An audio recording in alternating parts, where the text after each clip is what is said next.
السلام علیکم۔ وعلیکم السلام ورحمۃ اللہ۔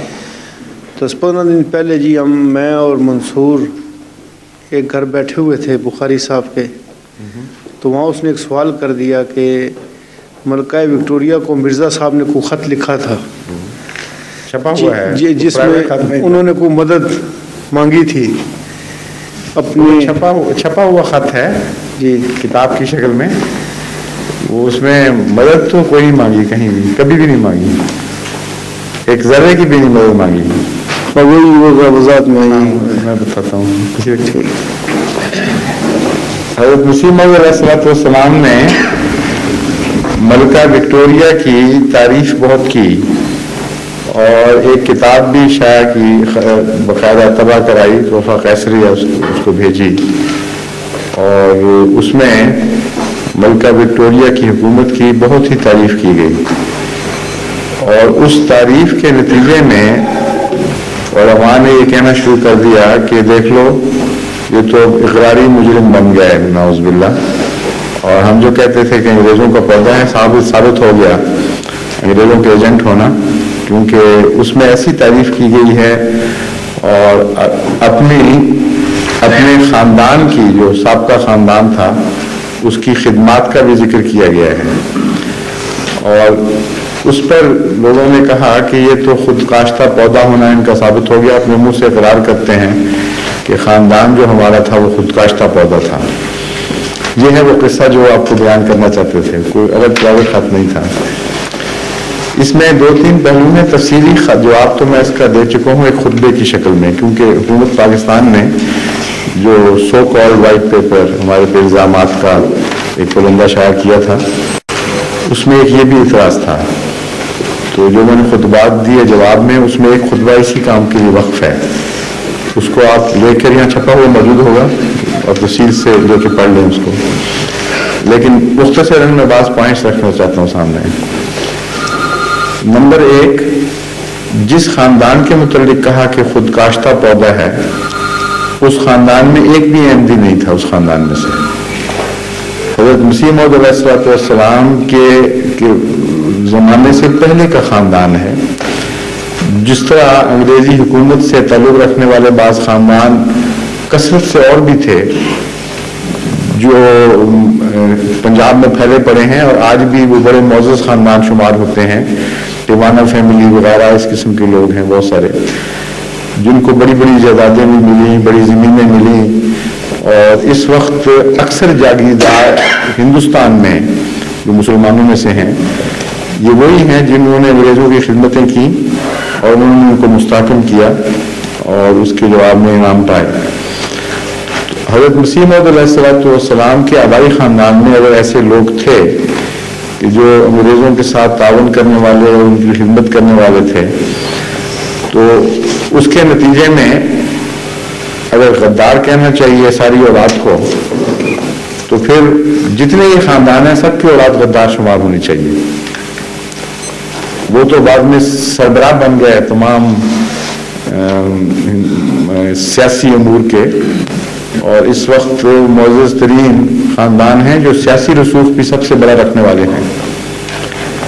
لیکن یہی بات ابھی ختم نہیں ہوگی، بہت دلچسپ باتیں اور بھی ہیں جو اس میں نے نہیں کہی، اب میں آپ کو بتا رہا ہوں۔ وہ علماء جنہوں نے انگریزوں کی تعریفیں کی اس زمانے میں اور پھر جاگیریں بھی پائیں،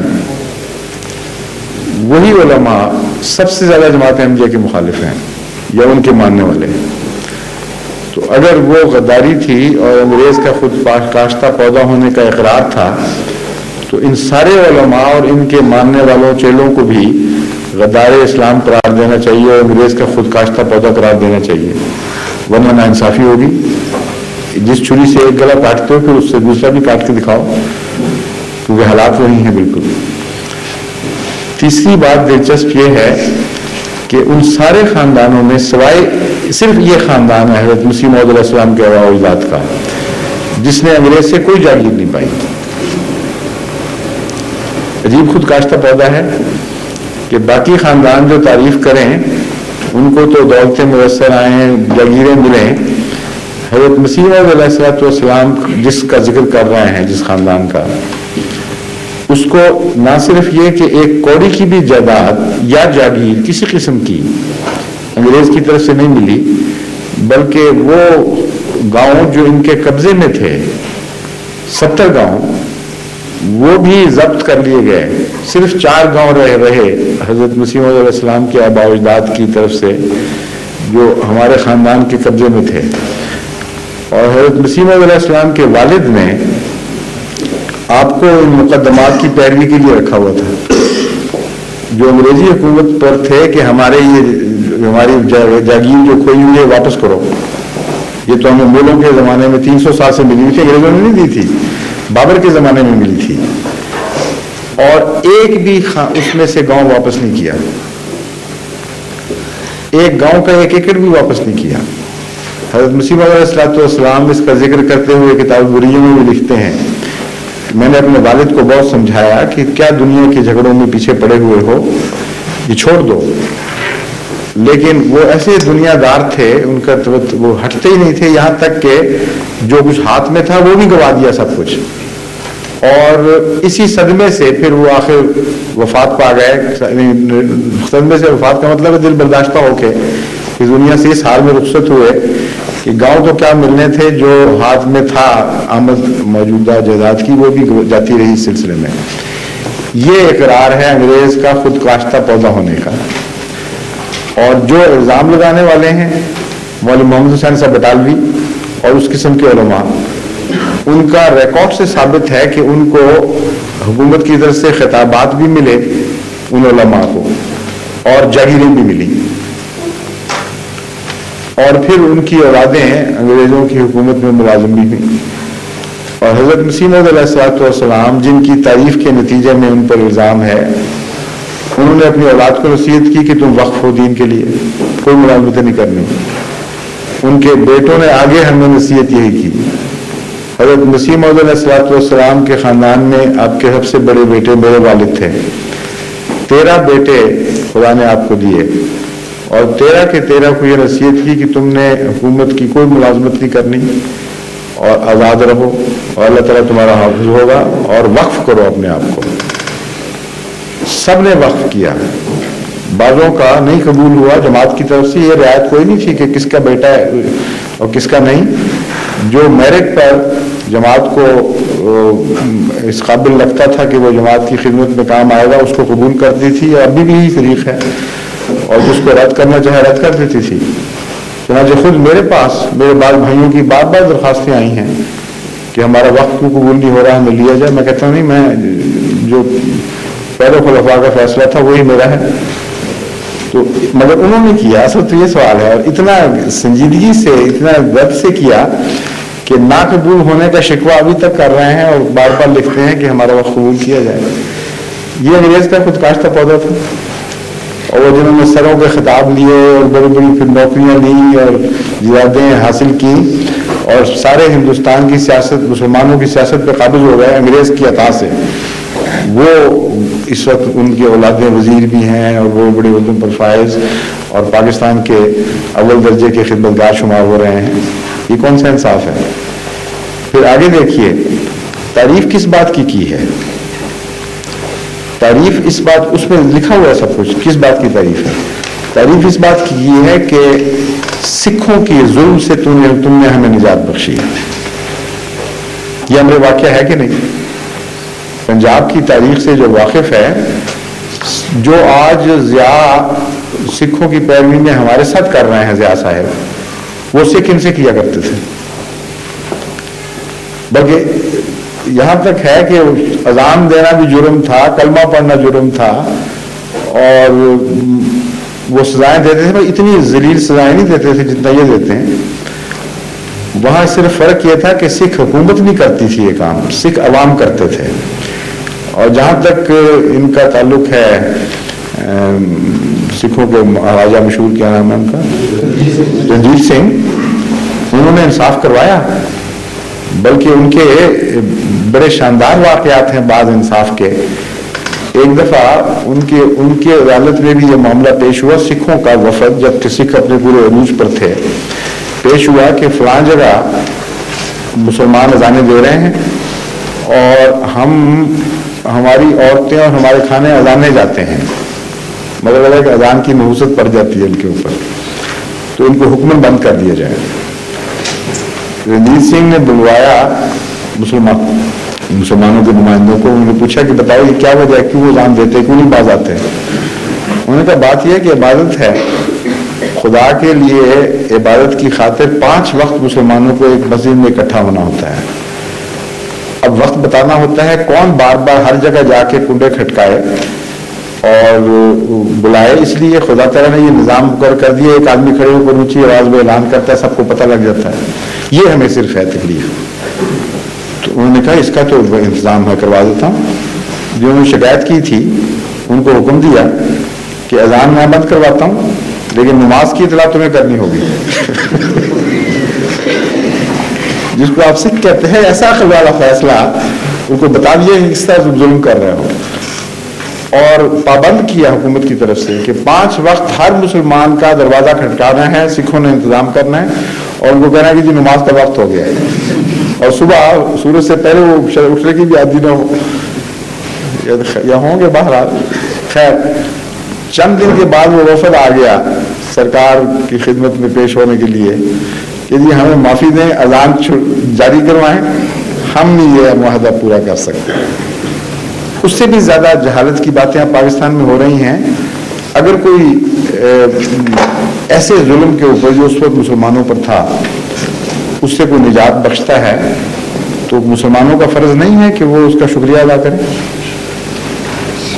اتنی ذلیل حالت تھی مسلمانوں کی دوسری سیاسی امور میں، ہر بات سے وہ کاٹے گئے تھے، ہر طرح کے مظالم ہو رہے تھے، ان کی جائیدادیں جس وقت چاہے کو قبضہ کر لے، جس وقت چاہے چھین لے۔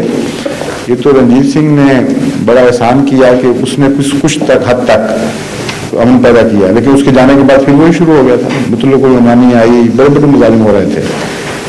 انگریز نے آ کے انصاف قائم کیا کہ نہیں، یہ بحث ہے۔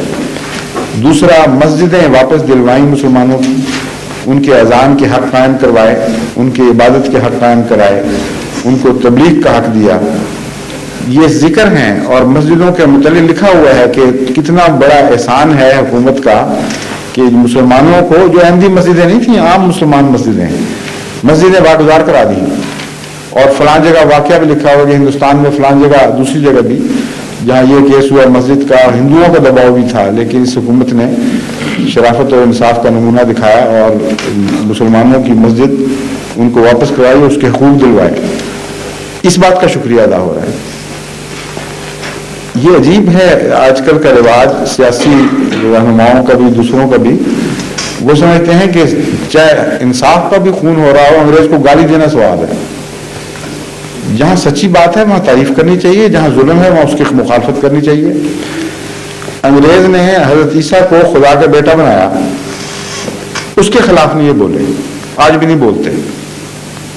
جس کو انگریز کا پٹھو کہہ رہے ہیں اس نے ان کے خدا کے اکلوتے بیٹے کو مار کے دکھا دیا ان کی کتابوں کی روح سے، اور اس وقت یہ جہاد کیا جبکہ کسی کی مجال نہیں تھی کہ انگریزی مذہب کے خلاف بات کرے، وہ انگریز کا پودا۔ اس لیے کہ انصاف کے معاملے میں اس نے تعریف کی، جہاں حق تھا وہاں تعریف کی، جہاں ظلم تھا ان کا اس کے خلاف احتجاج کیا، اور اتنا سخت احتجاج ہے عیسائیت کے خلاف حضرت مسیح موعود علیہ السلام کا اس زمانے میں کہ ان مولویوں کے تو پتے پانی ہو جائیں، کس طرح کی وہ زبان انہوں نے استعمال کی ہے، اتنی زبردست حکومت کے متعلق ہے۔ اور پھر ساتھ حیرت کی بات یہ ہے کہ یہی علماء اس وقت انگریزوں کو شکایتیں لگاتے تھے کہ یہ تو خونی مہدی ہے، اس نے مہدی ہونے کا دعویٰ کر دی، یہ تمہاری حسنت کو تباہ کر دے گا، اس کی باتوں میں نہ ہو۔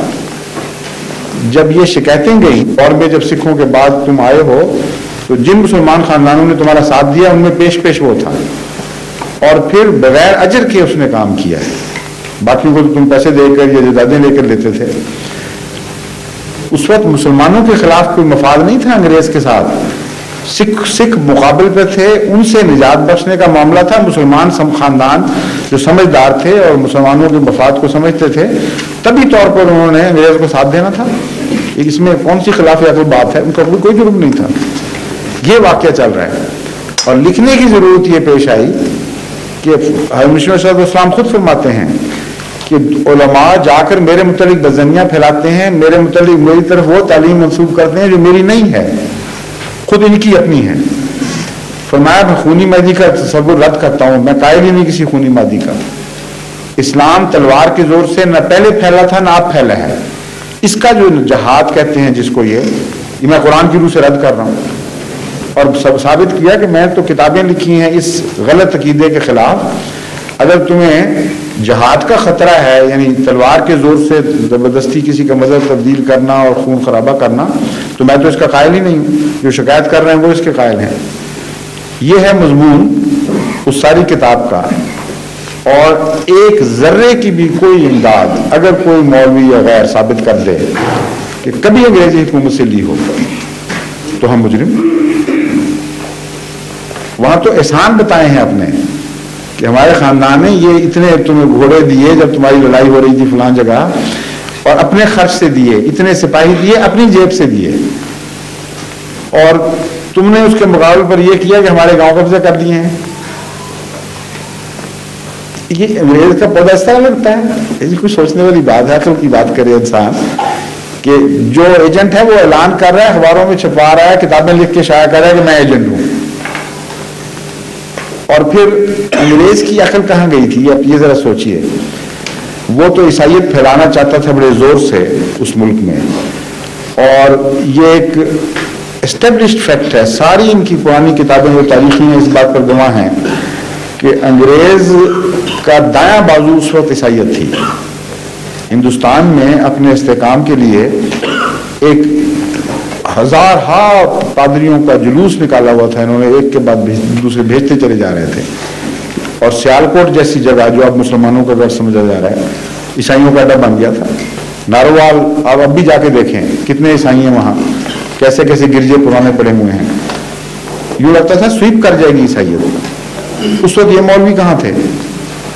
حضرت مسیح موعود علیہ السلام کو، جن کو انگریز کا پودا کہتے ہیں، آپ کو توفیق ملی یہ اعلان کرنے کی کہ قرآن کی روح سے بھی عیسیٰ مر گیا ہے اور بائبل کی روح سے بھی مر گیا ہے۔ یہ اعلان انگریز کے پودے نے کرنا تھا، جبکہ جو نہیں تھے ان کو توفیق نہیں مل رہی تھی۔ یعنی اس زمانے میں انگریز کے مذہب کے خلاف اعلان کرنا یہ کوئی معمولی بات تو نہیں۔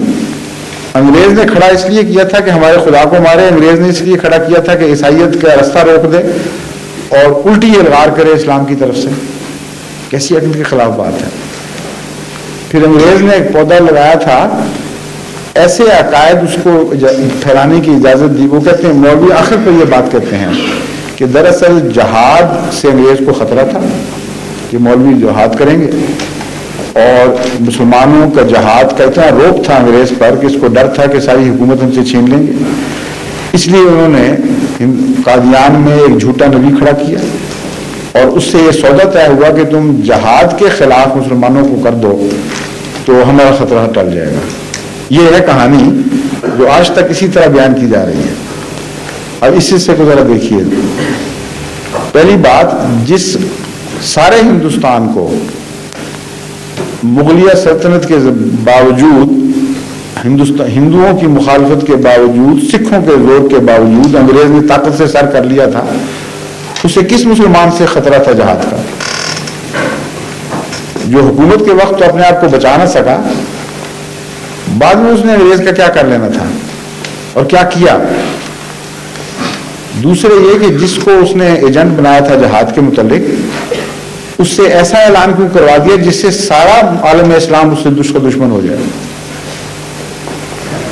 اتنی سی معمولی عقل کی بات ہے۔ اگر کوئی انسان ایجنٹ بنانا چاہے کسی قوم میں تو اس کو ہرد عزیز بنانے کی کوشش کرتا ہے، ایسی باتیں اس سے کہلواتا ہے کہ وہ بیچ میں گھل مل جائے، اس کا پتہ نہ لگے، اس کی دوستیاں بڑھیں، اس کے تعلقات وسیع ہوں، تاکہ اس کی بات مانی جائے۔ ادھر اس کو کہا جہاد کے خلاف جہاد کرو، اور ادھر اس کو کہہ دیا کہ تم نبوت کا، یعنی امتی نبوت کا بھی دعویٰ کر دو اور عیسیٰ علیہ السلام کی موت کا بھی اعلان کر دو تاکہ سارے مسلمان تمہاری جان کے دشمن ہو جائیں۔ یہ انگریز کی عجیب اسکیم ہے۔ یعنی اتنی معمولی عقل تو بیوقوف سے بیوقوف آدمی کو بھی ہوگی کہ یہ ترکیب جہاد چل ہی نہیں سکتی کسی طرح، کہ جس کو ایجنٹ بنانا ہو، جس کی رائے کو دنیا میں پھیلانا ہو، اس سے ایسے دعوے کروا دیے جائیں کہ جس کے نتیجے میں اس کے دوست بھی دشمن بن جائیں. چنانچہ حضرت مسیح موعود علیہ الصلوۃ والسلام کی زندگی کا تو ایک ایک لمحہ اس الزام کو جھٹلا رہا ہے. صرف آنکھیں ہونی چاہیے کھلی، معمولی سی فہم ہو تو انسان کو سمجھ آ جاتا ہے. جب آپ نے اعلان کیا ہے انگریز، ان کے کہنے کے مطابق انگریز کے اشارے پر کہ مجھے خدا نے اس زمانے میں رسول اللہ صلی اللہ علیہ وسلم کا نائب بنا کے کھڑا کیا ہے، مہدی بنایا ہے، مسیح بنایا، یہ اعلان کیا نا، اس سے پہلے آپ سارے ہندوستان میں حضرت عزیز تھے اس اعلان سے پہلے. اور مولوی محمد حسین صاحب بٹالی جو بعد میں جان کے دشمن ہوئے، انہوں نے اشاعت سنہ میں اپنے رسالہ میں حضرت مسیح موعود علیہ الصلوۃ والسلام کے متعلق یہ لکھا کہ 1300 سال سے آج تک اسلام کا ایسا شاندار دفاع کرنے والا پیدا نہیں ہوا. اور کہتے ہیں کوئی اس چیز کو ایشیائی مبالغہ نہ سمجھے. میں جب یہ بات کہہ رہا ہوں ایک عالم اسلام کے طور پر تو میری تاریخ پر نظر ہے. آگے تفصیل بیان کرتے ہیں کہ کیا کیا اسلام کے لیے انہوں نے جہاد کیا ہے، کس کس جہت میں جہاد کیا ہے. کہتے ہیں اگر کوئی میرے بات کو مبالغہ سمجھتا ہے تو لا کے دکھائے کوئی ثانی مرزا غلام احمد کا، اس سے زیادہ اس نے ہر جہت میں اسلام کی خدمت کی. ان کی زرعی میں گزشتہ سارے اولیاء موجود تھے، مجددین تھے. مولوی محمد حسین بٹالوی کو پتہ نہیں تھا کہ کون کون بڑے بزرگ گزر چکے ہیں. اور جب آپ نے کہا کہ مسیح فوت ہو گئے ہیں تو عیسائیوں سے بڑھ کر دشمنی ان مولویوں نے کی. انگریز نے عجیب پودا لگایا ہے کہ پودا لگاتے ہی اس کی بیخ کنی کے مکمل انتظام کر لیا. اور جو ان کے مخالف تھے ان کے لیے ہندوستان میں جامعہ قائم کیا اور دیوبند کے نام پر ایک تحریک چلائی جس کا سارا خرچہ انگریزی حکومت دیتی تھی، جس کا افتتاح لیفٹیننٹ جنرل بہادر یوپی نے کیا، اور جس کے وظیفہ خار تھے یہ سارے مولوی جو جماعت احمدیہ کی مخالفت کے لیے اس وقت سے آج تک وقف ہے. عجیب پودا لگایا ہے. سعودی عرب کی حکومت کو قائم کیا. یعنی یہ اس فیکٹ کا کون انکار کر سکتا ہے؟ الزام نہیں. تو آج آپ کسی لائبریری میں ان کی چلی جائیں، وہاں سے ڈاکومنٹس نکال کے دیکھیں کہ پرنس عبدالعزیز کو کون وہاں لانے والا تھا، کیا معاہدہ ہوا تھا ان کا، کاربائنز انگریزوں نے دی، روپیہ مہیا کیا، سالانہ وظیفے مقرر کیے، صرف اس لیے کہ سلطنت عثمانیہ کمزور ہو جائے اور عرب نام پر ایک حکومت ان سے آزاد قائم ہو جائے. جس اصل ڈرتے تھے وہ سلطنت عثمانیہ سے. اور جن کو کھڑا کیا وہ کہتے ہیں کہ ہم انگریز کا پودا ہے، اور سب سے زیادہ وہ شور مچا رہے ہیں.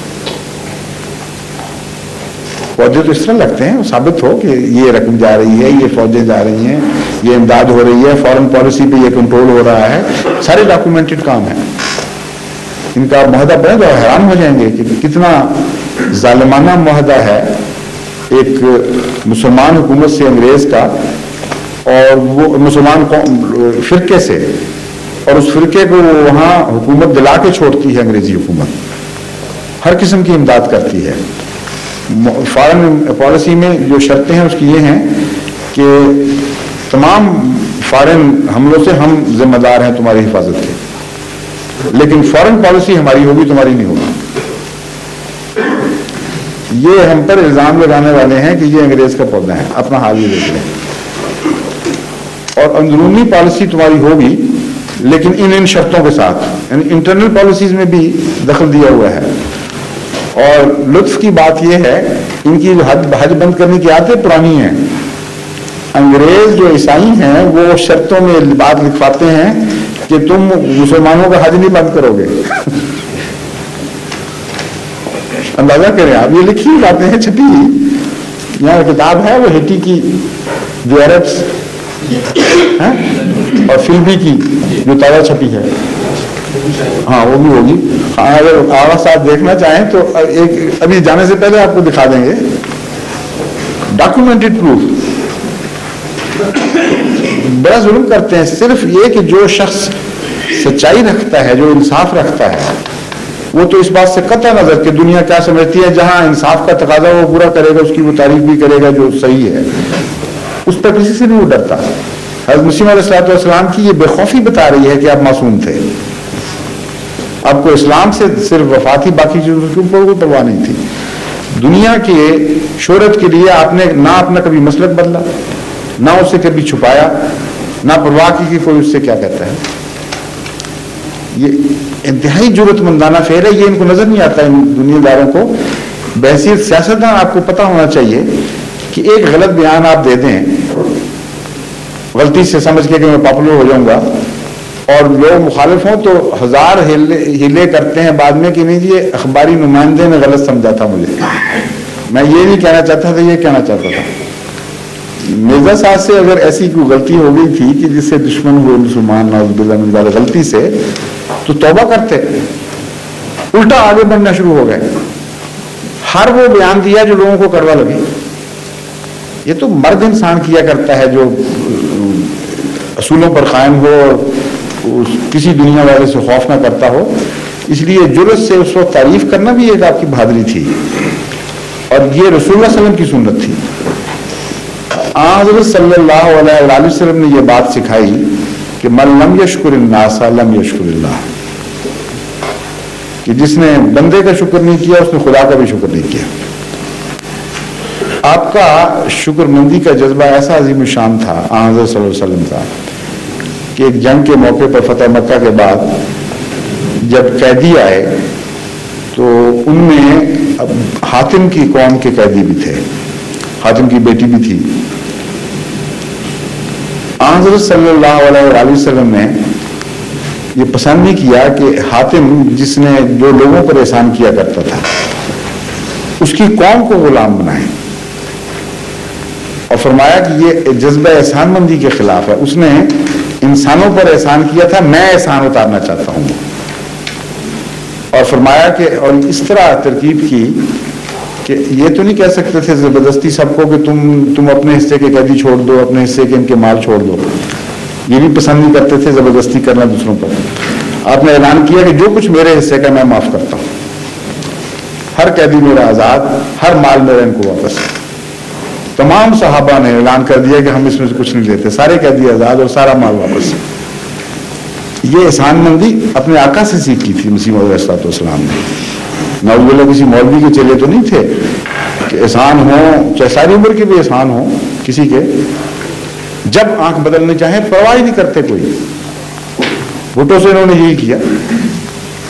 ایک وقت کہا کہ 74 میں ان کے خلاف فیصلہ کرو، ساری عمر تمہیں امیر المومنین کہیں گے اور تمہاری حکومت کو استحکام بخشیں گے، ہمارا وعدہ ہے یہ کریں گے وہ کریں گے. 4 دن بھی وفا نہیں کی. ضیاء الرحمان صاحب کو کہا، اور جب وہ قلم سے ان کے دستخط کروائے اور سب کچھ، تو اس وقت ان کی تعریف کے کلابے جو بنائے انہوں نے پڑھے تو صحیح. آپ نے تو وہ شاندار کام کیا ہے جس طرح مولوی ثناء اللہ نے کہا تھا نا، اس سے ملتے جلتے الفاظ. اس نے تو حق پر مبنی کہے تھے، انہوں نے تو ظلم کی راہ سے کہے. کہتا ہے کہ آپ نے تو وہ کر دیا جو کبھی کوئی نہیں کر سکا، اور اب اتنی گندی گالیاں دے رہے ہیں یہ سارے ملوں کہ وہ پڑھی نہیں جاتی. میں تو جو رپورٹیں آتی ہیں تو حیران ہو جاتا ہوں کہ یہ انسانیت ہے، یہ شرافت ہے. کوئی مغلظات نہیں چھوڑتے. کہتے ہیں وہ تم ہندوستانی فلاں، کنچنی کے عاشق، تم فلاں، تمہارے اندر یہ باتیں، تمہارے اندر وہ باتیں، تم تو دہریہ درجہ اول کے، تمہارے دین سے کوئی تعلق ہی نہیں، تو ہم تو یہ کریں گے تمہارے ساتھ اور وہ کریں گے. یہ حال ہے لوگوں کا. ان کو شکر مندی کا کیا پتا. اس لیے اگر بولیں گے تو ہم تو معذور سمجھتے ہیں. جس نے انسانیت رسول اکرم صلی اللہ علیہ وسلم سے سیکھی ہو وہ تو وہی کرے گا جو آقا کرتا تھا.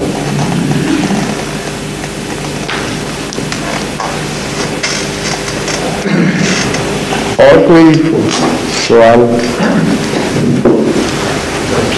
فرمائیے. آپ سے پہلے رشید صاحب اٹھنے لگے تھے. پہلے رشید صاحب آپ اٹھے تھے نا کہ نہیں؟